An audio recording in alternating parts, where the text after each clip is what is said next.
morning students. Beta, today we will do lesson number 15. Topic is transversals. अब transversal क्या होता है? A line intersecting two or more given lines.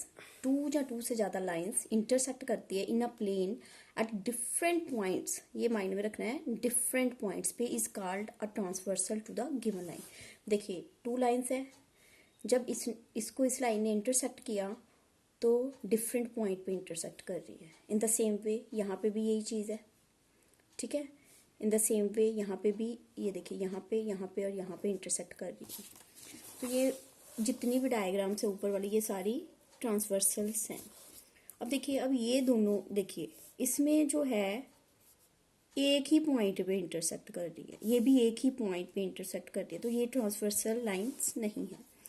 अब जो main topic है इसमें, जिसमें से पेपर में आपको आता है, अब देखिए, angles made by a transversal with two lines आपको गिवन है.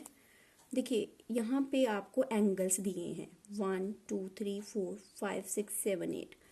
अब जो सबसे पहला एंगल है, ये आपको मैं ऐसे एग्जांपल देख के बताऊंगी. आपने ये लिखना नहीं है, नोटबुक पे कहीं पे लिखना नहीं है. अगर नोट करना है तो आप रफ पे नोट कर सकते हो. और बेटा एक चीज़ ध्यान में रखना, ये वाला जो चैप्टर है आपने उसी रजिस्टर पे करना है जहाँ पे आपने 20th चैप्टर किया है. अगर किसी स्टूडेंट का रजिस्टर ख़त्म है तो वो अपनी वो ज्योमेट्री की नोटबुक पे ये वाला चैप्टर कर लो, ठीक है. तो सबसे पहले हम करेंगे एक्सटीरियर एंगल.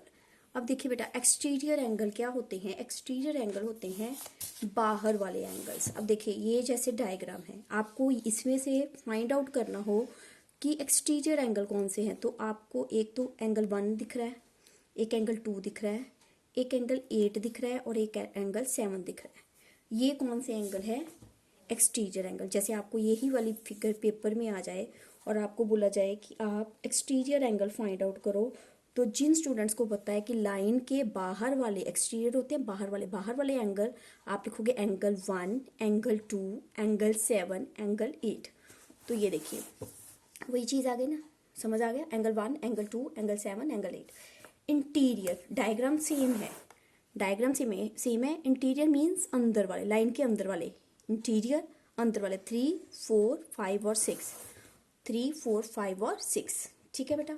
जो लाइन सेगमेंट के इंटीरियर एंगल्स हैं वो होते हैं इंटीरियर, जो बाहर वाले होते हैं वो होते हैं एक्सटीरियर, ठीक है बेटा. अब नेक्स्ट है कॉरस्पॉन्डिंग एंगल. कॉरस्पॉन्डिंग एंगल के आप लिख दो, इसको आप लिख दो अप एंड डाउन एंगल्स. ऊपर वाले एंगल्स और नीचे वाले एंगल्स. देखिए, अब आपको मैं एक डायग्राम से समझाऊंगी कॉरस्पॉन्डिंग एंगल. ये है कॉरस्पॉन्डिंग. ये आपने बेटा लिखना नहीं है, अगर आपने नोट करना है कहीं पे कर लो, otherwise there is no need. देखिए, मैं आपको कोई भी यहाँ पे बना के समझा रही हूँ, ध्यान से ये समझना, क्योंकि ये वाला कॉरस्पॉन्डिंग एंगल वाला जो सम है हर बार 4 मार्क्स में आता है. आपको ऐसे ही जैसे 1 2 की जगह पेपर में ABC आ जाएगा, जहाँ 1 2 कहीं और, मतलब स्टूडेंट्स कई बार इसको क्रैम कर लेते हैं कि 1 यहाँ पे ही होगा. नो, 1 कई बार टीचर चेंज करके 7 की जगह यहाँ पे 1 आ जाता है, कई बार यहाँ पे 2 आ जाता है. तो आपने इसको क्रैम नहीं करना, समझना है. अब ध्यान से देखिए, कॉरस्पॉन्डिंग होते हैं एंगल 4 पेयर्स होते हैं. सबसे पहली बात है, कितने पेयर्स होते हैं? 4.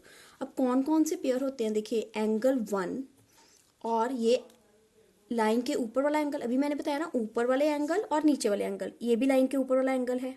Angle 1 is equal to angle 5, ठीक है.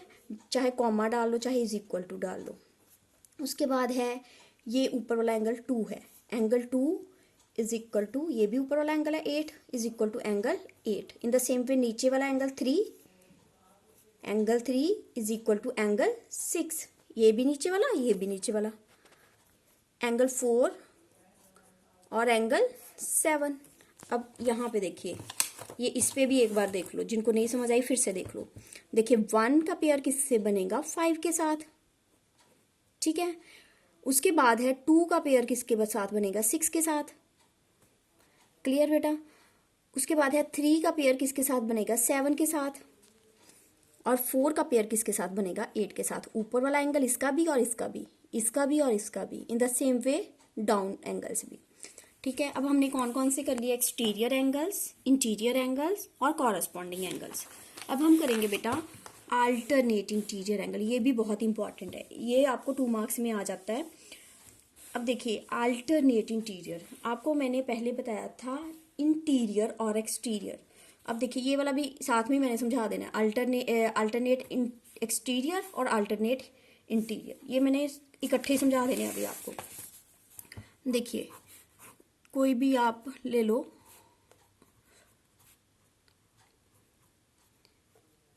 अब ध्यान से देखना आपने। सबसे एक बार फिर से इंटीरियर एंगल को रिवाइज करते हैं। इंटीरियर एंगल जो मैंने पहले ये वाले करवाए थे, एक बार उसको फिर से कर लेते हैं, इंटीरियर और एक्सटीरियर।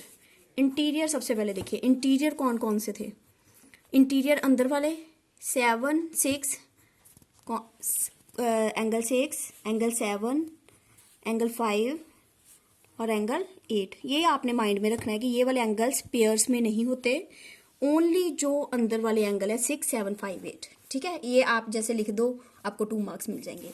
उसके बाद थे एक्सटीरियर एंगल, जो मैंने आपको पिछले पेज पे समझाए थे बेटा। एक्सटीरियर आपको क्या बताया था, बाहर वाले एंगल 2 4 3 और 1। इसका आंसर आ जाएगा 2 4 3 1। बस। अब था अगला टॉपिक था जो बहुत इंपॉर्टेंट है, अल्टरनेट इंटीरियर। ये आपने ध्यान से समझना है, अब ये हर बार पेपर में आता है। अल्टरनेट इंटीरियर में 2 पेयर बनते हैं, कॉरस्पॉन्डिंग में 4 पेयर्स थे, इसमें 2 पेयर्स बनते हैं। अल्टरनेट होता है ऑपोजिट, जैसे ये वाला इंटीरियर, सबसे पहले आपको ये पता है कि ये वाले हैं इंटीरियर 6 7 5 और 8। ठीक है, ये वाले थे ना। अब आपने क्या करना है, आपने इसका पेयर इसके साथ बनाना है, 6 का पेयर 8 के साथ, 5 का पेयर 7 के साथ, 6 का पेयर 8 के साथ, 5 का पेयर 7 के साथ, ऐसे क्रॉस लगा दिया। सीधी सी बात है, 6 8 5 7 पेयर्स में।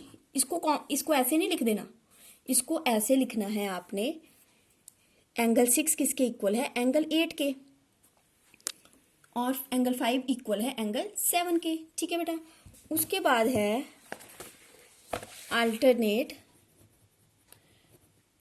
देखिए ये आप खुद भी देख सकते हो, अब मेरे करवाने से पहले आप माइंड में सेट कर सकते हो कि अल्टरनेट एक्सटीरियर एंगल कौन से होंगे, बाहर वाले एंगल बट क्रॉस करके। अब उसी पे आओ, अब एक्सटीरियर एंगल कौन से थे, हमें पता था 2 4 3 और 1, बट क्रॉस 4 एंगल इक्वल है 1 के और 2 एंगल इक्वल है 3 के। तो इसका आपका पेयर बन जाएगा 4 इज इक्वल टू 1 और 2 इज इक्वल टू 3। ये देखिए, बस ये है कि आपको ये चीज़ें समझ आनी चाहिए। इसमें बस क्या क्या था एक बार फिर से देखो, कॉरस्पॉन्डिंग एंगल थे, इंटीरियर एंगल थे, एक्सटीरियर एंगल थे, अल्टरनेट इंटीरियर थे और अल्टरनेट एक्सटीरियर थे। देखिए अब बुक पे आइए, देखिए ऐसे ही है ना, 3 और 5 ऐसे नहीं आएगा पेपर में कि आप ये इतने बस 2 ही दिए। हाँ जी बेटा, ये नहीं आएगा, ये तो आंसर ही है। इसमें आपको क्या फाइंड आउट करना है, जैसे यहाँ पे आपको पेपर में कैसे आ सकता है, मैं आपको जस्ट एग्जांपल दे के बता दूं। जैसे देखिए, अब आपने अल्टरनेट इंटीरियर एंगल बताना है, तो अल्टरनेट इंटीरियर का बस एक ही पेयर बन रहा है 2 और 5, ये बाकी एंगल्स आपको कंफ्यूज करने के लिए दिए हैं। और एक्सटीरियर का पेयर कौन सा बन रहा है, 1 और 6 बस। ठीक है, एक ही पेयर बन रहा है, ये नहीं कि आपने सारे लिए हैं तो आप सोचो कि बाकी भी हम लिख के आए। एक पेयर बन रहा है 1 लिखो, 2 बन रहे हैं 2 लिखो, और टोटल तो 2 ही होते हैं। ठीक है बेटा, तो आज हम इतना ही करेंगे। Tomorrow we will do exercise 15.2, वो हम नोटबुक पे करेंगे। ये जो मैंने करवाया है वो आपने रफली करना है। और बेटा आप लोग अपनी नोटबुक्स दे के जाओ, अपनी एक्टिविटी दे के जाओ और अपना काम कंप्लीट करो, अदरवाइज आपके नोटबुक के 0 मार्क्स लग जाएंगे। ओके बेटा।